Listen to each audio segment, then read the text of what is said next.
Injury থেকে সেরে উঠতে না উঠতেই আবারও চোটে লিওনেল মেসি। গেলবার হ্যামস্ট্রিং এর আঘাত পেয়ে লম্বা সময় ছিলেন মাঠের বাইরে। এবার সমস্যা দেখা দিয়েছে হাঁটুতে। মেজর লিগ সকারে মন্ট্রিয়লের বিপক্ষে ম্যাচে চোট পান তিনি। এরপরও পুরো সময় মাঠেই ছিলেন নাম্বার 10।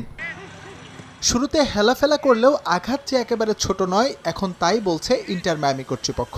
ম্যাচের পরদিন অনুশীলনে পুরো সময় ছিলেন না লিওনেল মেসি। যোগ দিয়েও হালকা জগিং করেই সেশন শেষ করেন। এ সময় হাঁটুতে হালকা ব্যথা অনুভব করেন লিও। তাই দলের সেরা খেলোয়াড় নিয়ে কোনো ঝুঁকি নিতে চায় না ইন্টার মায়ামি। লিগে দুর্দান্ত ছন্দে আছে মায়ামি। টানা 5 ম্যাচে আনবিটেন রানে উঠে এসেছে ইস্টার্ন কনফারেন্স থেকে পয়েন্ট টেবিলের শীর্ষে। তবে এক লিওনেল মেসি না থাকলেই দলটা হয়ে যায় গড়পড়তা। তাই টিম ম্যানেজমেন্ট খুব করেই চাইছে লিওনেল মেসিকে খেলাতে। তবে ক্লাব চাইলেও লিওনেল মেসির চিন্তাটা ভিন্ন।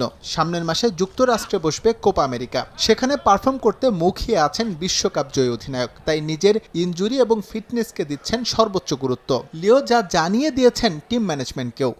সবসময় সে জিততে চায়। যখন সে মাঠে থাকে সবকিছু করতে চায়, নিজের সর্বোচ্চটা দিয়ে চেষ্টা করে। সে এখানে এসেছে এবং লিগটাকেই বদলে দিয়েছে। এখন সে কোপা আমেরিকার জন্য প্রস্তুত হচ্ছে। আমরা তার এই ভাবনার বিষয়ে সম্মান জানাতে চাই। ইন্টার মায়ামি মেসিকে পেয়ে সত্যি উচ্ছ্বসিত।